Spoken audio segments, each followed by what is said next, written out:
The rain hit my face like it was trying to wash away everything I had left. My daughter's small hand was locked inside mine, her fingers cold, her eyes wide with the fear no 6-year-old should ever know. Behind us, the door of the only home I'd ever known slammed shut so hard the porch light flickered and died. My father's voice was still ringing in my ears. "You're an embarrassment, Halston. Take your kid and go somewhere else. We're done being responsible for your mistakes." My name is Halston Weir, and that night, standing in my parents' driveway in Ledbury, Ohio, with nothing but a duffel bag, a diaper bag, and my daughter Junie clinging to my leg, I had exactly $211 to my name. Or at least, that's what they believed. That's what I let them believe. 3 years earlier, I had a wife, a career, a future that looked, from the outside, like something out of a magazine. Then my wife left, not just left me, left Junie too. Walked out one Tuesday morning and never came back, leaving behind a note that said she wasn't built for this life. I was 31 years old, holding a 2-year-old on my hip, learning how to braid hair from YouTube videos and crying in gas station bathrooms so my daughter wouldn't see. I remember the exact sound of that apartment door closing behind her, softer than you'd think. No slam, no drama, just a quiet click, like she was leaving a hotel room instead of a family. My family didn't see a man trying to survive. They saw a burden. Every holiday dinner became a lecture. Every visit became a reminder of how much I'd let them down. My mother would sigh when Junie spilled juice on the carpet. My father would mutter about how I should have made better choices. My older brother, Thatcher, the golden child, with his law degree and his lake house, would look at me like I was something he'd stepped in on the sidewalk. He'd bring up my failed startup at every dinner, even though he had no idea what that startup actually was, only that it had ended with me quitting a steady paycheck to chase something he assumed was foolish. I told myself it didn't matter. I told myself as long as Junie had me, we'd be fine. But that night, when my father opened the door and told us to leave because Thatcher was hosting his in-laws for dinner and didn't want his washed-up brother and his kid ruining the image, something in me went quiet. Not broken, quiet, like a storm. Deciding where to land, I didn't argue, I didn't beg. I picked up our bags, took Junie's hand, and walked into the rain. What none of them knew, what none of them had ever bothered to ask, was what I actually did for a living. To them, I was just between jobs, a phrase my mother used with a curled lip every time someone at church asked about me. The truth was different. 2 years earlier, a small software company built out of my apartment closet, coding through the nights after Junie fell asleep, surviving on gas station coffee, and the kind of stubborn hope that only a grieving father can carry, had been acquired. Quietly, no press conference, no hometown parade, just a wire transfer that changed the shape of my entire life. $31 million. I hadn't told a soul, not because I was ashamed, because for once, I wanted something that was mine, something no one could take, borrow, or judge before I was ready to show it to them on my own terms. I had bought a house, not a house, a mansion if I'm honest, sitting on 11 acres, outside of Ashcombe Ridge, 40 minutes from my parents' house, with a wraparound porch, 6 bedrooms, a music room I hoped Junie would grow into, and a view of the valley that looked like something out of a painting. I bought it in cash, under an LLC, and I'd been slowly, quietly moving things into it for months, telling my family I was staying with a friend while I got back on my feet. I wanted to surprise them one day. I wanted to walk in and say, "Look, I did it. I'm okay. You don't have to be ashamed of me anymore." I had imagined that reunion 100 different ways. Always gentle, always warm. Never once did I imagine it would begin with a slammed door and a storm. That night, standing in the rain, watching my father's porch light through the downpour, I realized something. I didn't need to prove anything to people who could throw a 6-year-old girl out into a storm and call it discipline. I carried Junie to the car, my old, dented sedan, the one Thatcher liked to make jokes about at every family gathering, and I buckled her in, my hands shaking, not from the cold, but from something deeper, grief, maybe, or the final, quiet death of hope that my family would ever see me as anything other than a disappointment. "Daddy," Junie whispered, her voice small over the sound of the wipers. "Are we in trouble?" I looked at her in the rearview mirror, her hair damp, her stuffed rabbit clutched to her chest, and something in my chest cracked open. "No, baby," I said. "We're not in trouble, we're just going home." She didn't know what that meant. Neither, really. Did I not yet? Not fully. Until I felt the weight of the decision I was about to make settle into my bones. I drove in silence for 40 minutes, past gas stations and closed diners, past the exit that led back toward my old apartment where the grief had first taken root, until the road curved up a long, tree-lined driveway I hadn't shown anyone. The gate opened automatically, sensors recognizing the car, recognizing me. Junie gasped. "Daddy, is this a hotel?" "No, sweetheart," I said, my voice breaking for the first time that night. "This is ours." I carried her inside, past the foyer with its high windows, up the staircase to the bedroom I'd quietly decorated for her months ago, the one with the window seat and the little reading nook shaped like a treehouse, the one I'd never shown anyone, because I wasn't ready. Because some part of me was afraid that if I showed the world what I'd built, they would find a way to take it, the way the world had already taken so much from me. She fell asleep almost instantly, exhausted, safe, warm, her small hand still curled around mine even in sleep. I sat on the edge of her bed for a long time, just watching her breathe, thinking about the porch light, my father's voice, the rain sliding down the windows outside, like the house itself was crying with me. I didn't sleep much that night. I sat in the kitchen, an untouched cup of coffee going cold in front of me, staring at the dark granite countertop, at the reflection of the pendant lights above the island. And I made a decision. I wasn't going to hide anymore, not out of spite, not to prove them wrong, but because Junie deserved a father who stopped shrinking himself to make other people comfortable. The next morning, I called my mother. "We need somewhere to stay for a few days," I said, keeping my voice flat, testing her. There was some part of her that would fight for us.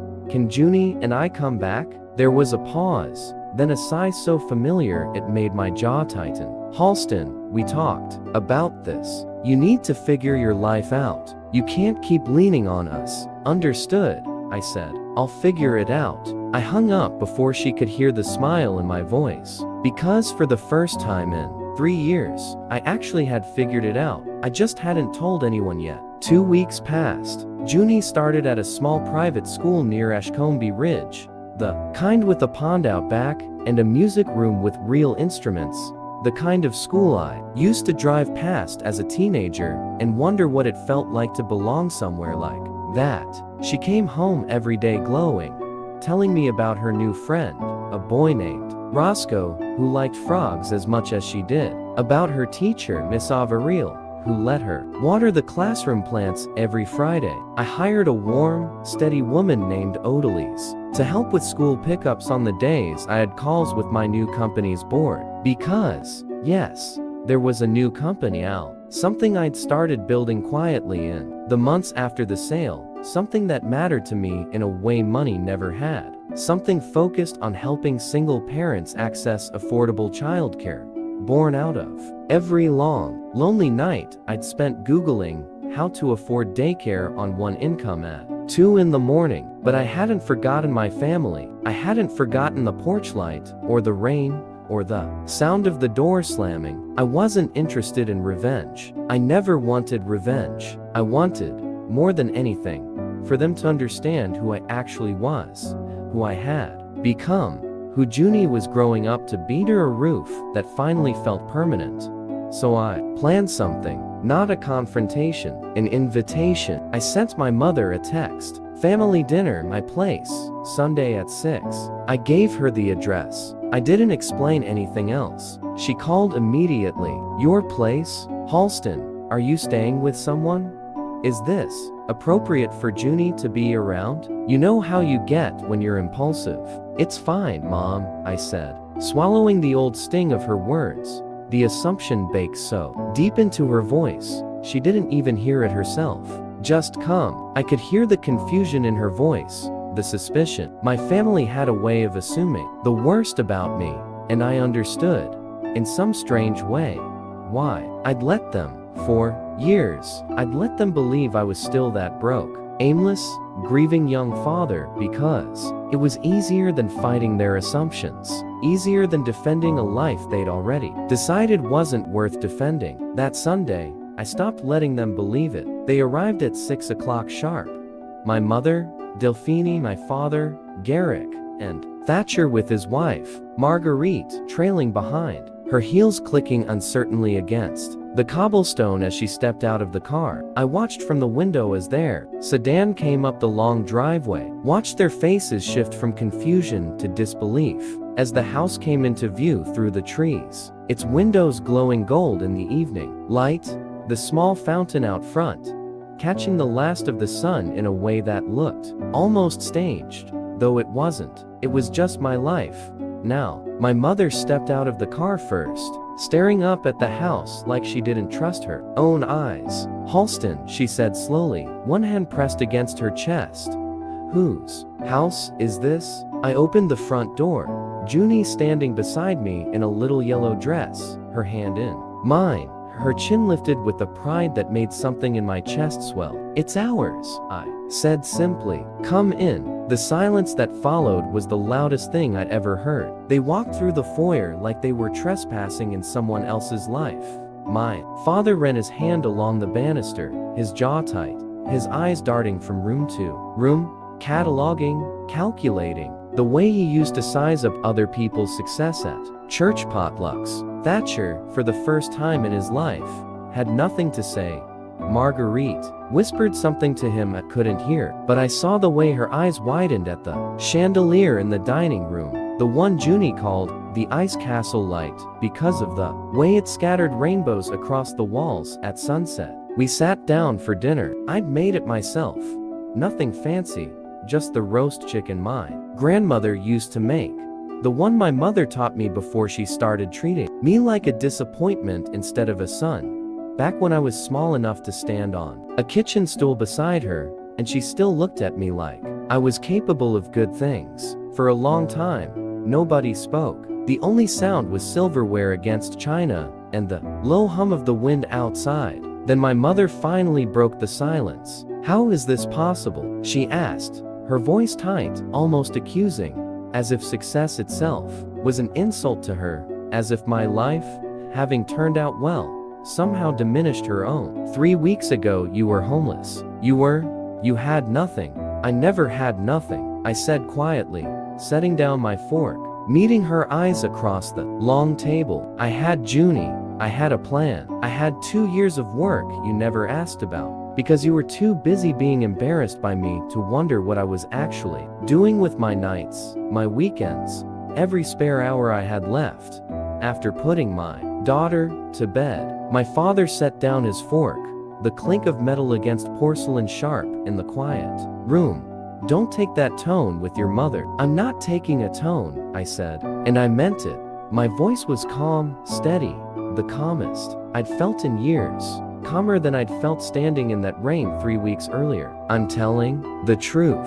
I built a company, sold it. I built another one. I did all of that while raising my daughter alone, while you all treated me like I was a failure for not falling apart after my wife walked out on both of us. You threw us out in the rain, Dad. Do you understand that? You looked at a 6-year-old girl standing in a storm, soaked to the bone, and you shut the door on her. The room went silent again, but different this time.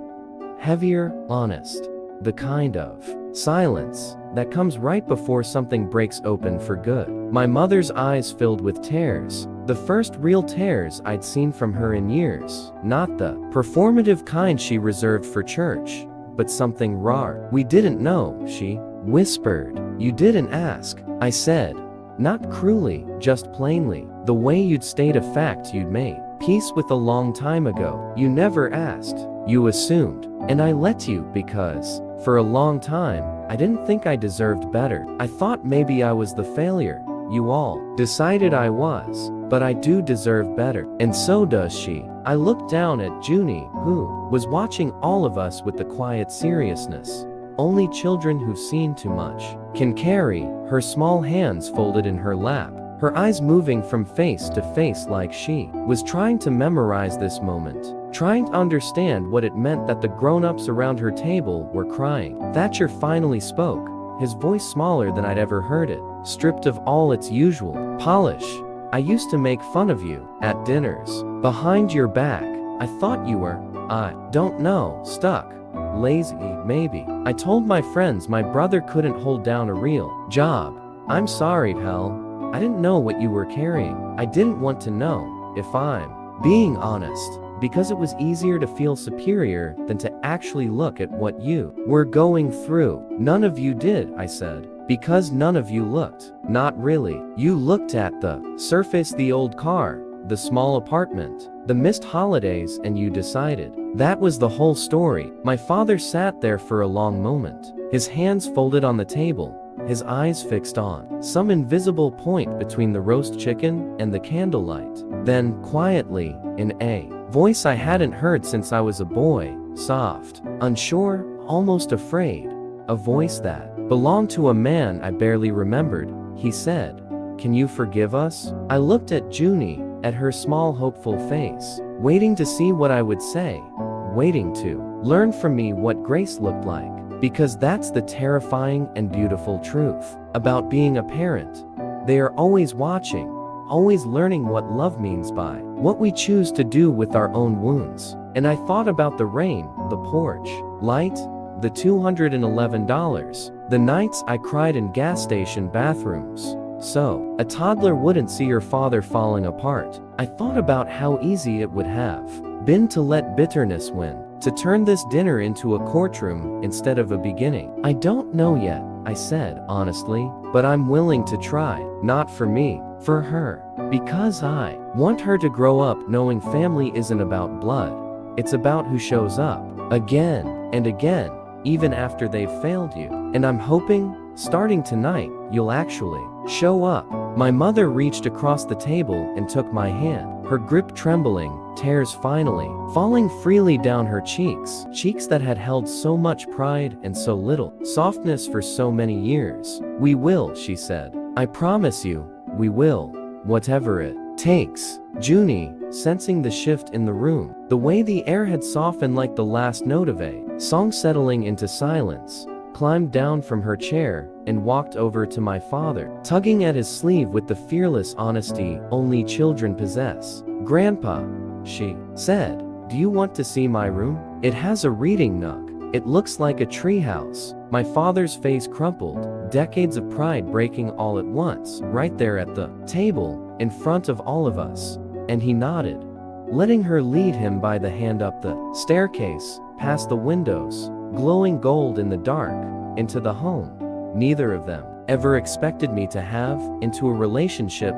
neither of them had earned yet, but that Junie, in her boundless grace, was already offering freely. I sat back down at the table, my mother's hand still in mine, Marguerite quietly wiping her own eyes across from me, Thatcher staring down at his plate like he was looking for the right words and couldn't find them yet. And for the first time in 3 years, I let myself breathe all the way down to the bottom of my lungs. Not because I had a mansion, not because I had money, but because somewhere between the rain and this table, I had become the father I always swore I would be. The kind who doesn't slam doors. The kind who builds homes instead of walking away from them. The kind who chooses, even when it's hard, even when it costs something, to leave the door open one more time. Later that night, after everyone had gone, after Junie had fallen asleep in her reading nook, with her stuffed rabbit under one arm and my father's borrowed reading glasses still sitting on her nightstand where he'd left them, forgotten in the sweetness of the evening, I stood at the window of my kitchen, looking out over the valley, the same valley I used to dream about from the front seat of my old, dented car on nights when Hope felt like a luxury I couldn't afford. I thought about my father's porch light, about how, for years, I mistook their silence for judgment, their distance for disappointment, when really, it was fear. Fear of a world neither of them understood. A world I had built quietly, brick by brick, line of code by line of code, while they weren't looking, while they were too busy measuring my worth by a scale that never once accounted for the weight of what I was actually carrying. I don't know if every family gets a second chance. I don't know if every story ends with a table full of people who finally see you, finally, past the surface to the years of quiet effort underneath. Some families never get there. Some doors, once closed, stay closed forever. And there is a kind of peace in accepting that too. But mine did. Mine got there slowly, imperfectly, one hard conversation at a time, one Sunday dinner at a time, one small act of grace at a time. I know this much for certain. The night they threw us out in the rain was the last night I ever shrunk myself to fit into someone else's idea of who I should be. It was the last night I let anyone else's disappointment define the shape of my own life.